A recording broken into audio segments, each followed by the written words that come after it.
Jason&Jabari.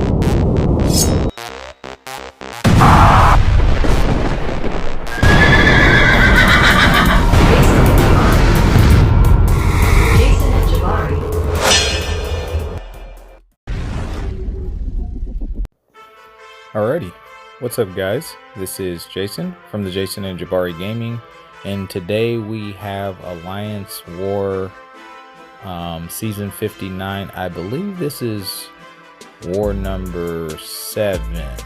Pretty sure this is War number 7 against FAE, Fallen Angels, and we finally clawed our way back into Masters. So we're trying to stay in Masters after we had a couple of unfortunate events early on in the season. The goal is to finish Masters top 10 for us every single season. So yeah, but as you can probably tell by the title of the thumbnail, I lose my deathless streak this war, and we'll get there. We will get there. It was quite unfortunate, but it happened. So all right, here we go. We're going to start off on path number 6, I believe. Our team today is Human Torch, Kindred, and Prowler. I do personally enjoy playing Kindred on attack. I find him to be very fun to play. First up, we have this rank 3 America Chavez, and we're going to be taking her with Human Torch. We are not going to be using Nova Flame for this. I did pop a combat regen because I seldomly use them, and I wanted to help mitigate chip damage, if you will. So the strategy for this fight is to parry a lot in medium, light, medium, and that is it. That is the strat, and bait out SP1s. Since we'll be over 10 temperature, we can bypass the falter. Here I'm just trying to get her to throw her special one, which she finally does. We rush in, we block it. I go for a medium, light, medium, and then one more medium, light, medium into SP2, and down she goes. So pretty clean fight in my opinion. 29-second fight, not too bad.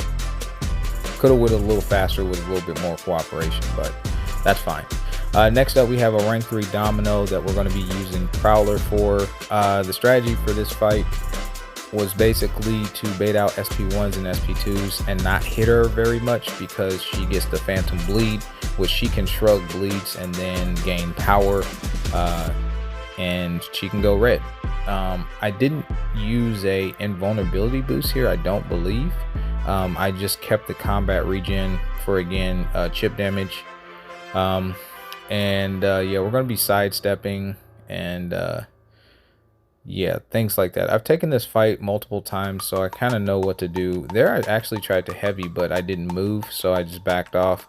There I did get the parry heavy, and I'm trying to see if she's going to gain more power, because it doesn't have to happen instantaneously. As long as she has a bleed on her, there's a chance that she can shrug it at any point in time of the duration of the bleed. We do get into a little bit of trouble here. It's coming up. Yeah, she corners us a couple times, and I have to dex her special 2 in the corner. I could have just blocked it, but I didn't feel like it. I kind of wanted to flex a little bit. So there we get off our first SP2, and she's down to 60%. We're a minute into the fight, so it's not going super fast, but I'm playing super safe, because I've seen many people die to Domino on this node with great counters. But anyway, so far we're at full yellow bar, but we have a lot of those debuffs on us. So if this guy is running inequity, that's probably slowing us down with our damage. We get cornered again because once wasn't enough, so we have to dex a little bit. I'm trying to get her to throw it. She finally throws it. We double dex in the corner again, and then we go for our next SP2.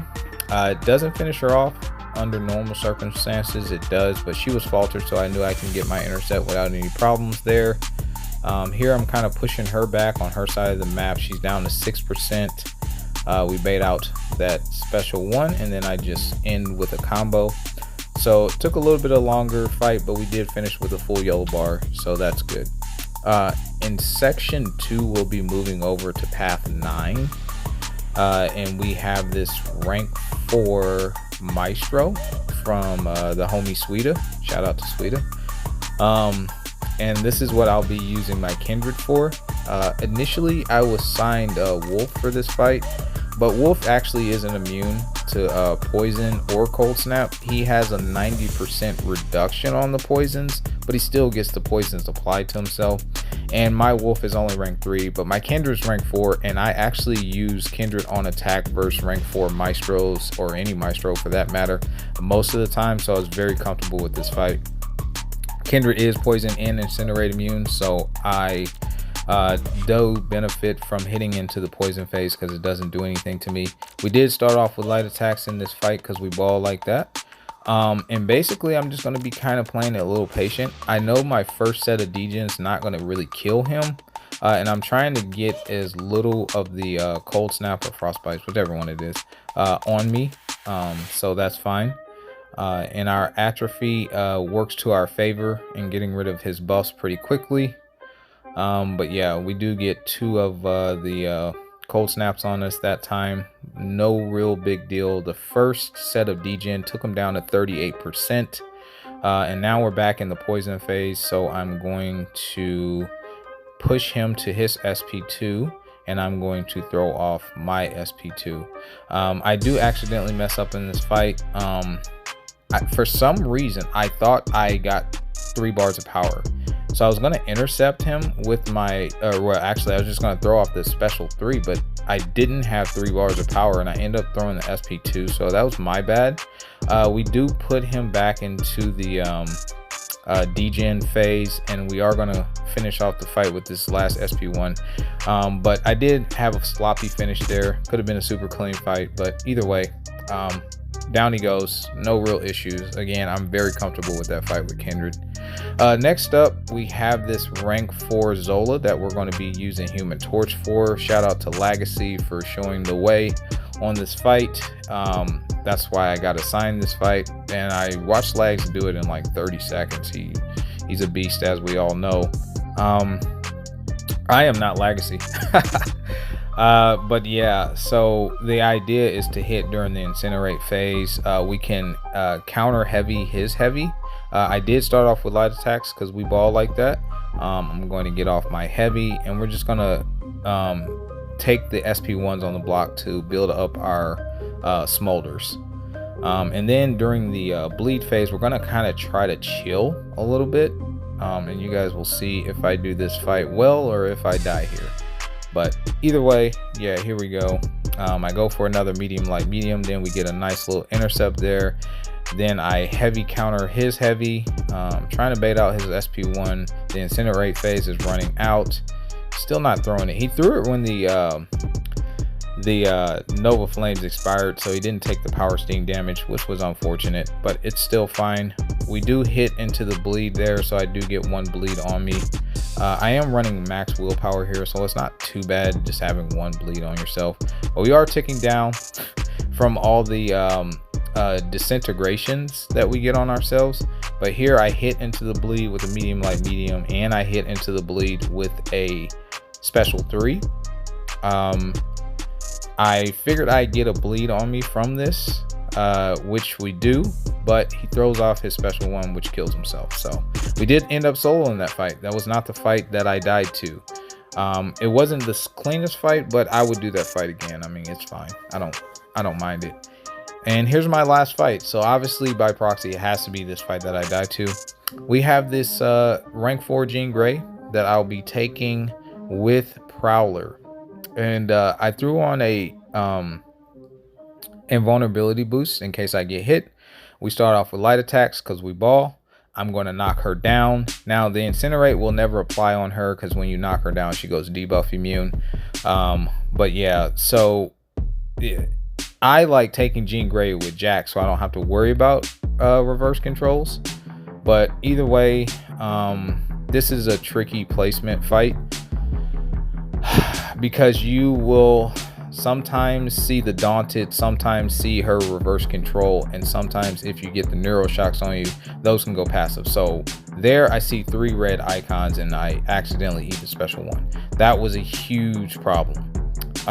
because those neuros just tick you down. As you can see, my health is just melting, and there's nothing I can do about it at this point. So I go for the SP2, and that gets rid of her shield, so I know I am inverted at that point in time, and I'm trying to just play patiently. We still are ticking down from our first set of neuros, and I'm like, okay, I cannot eat another special one or I'm gonna die. So I block the special one to make sure I'm not inverted, because again, you have 3 different red icons sometimes, so it can get confusing, very confusing. We go for a special 2. I break her shield here, so I know I'm going to be inverted. I back up, and then I punish, but her shield's back up, so I needed to go for a parry. Instead, I went for an intercept. That messed me up big time.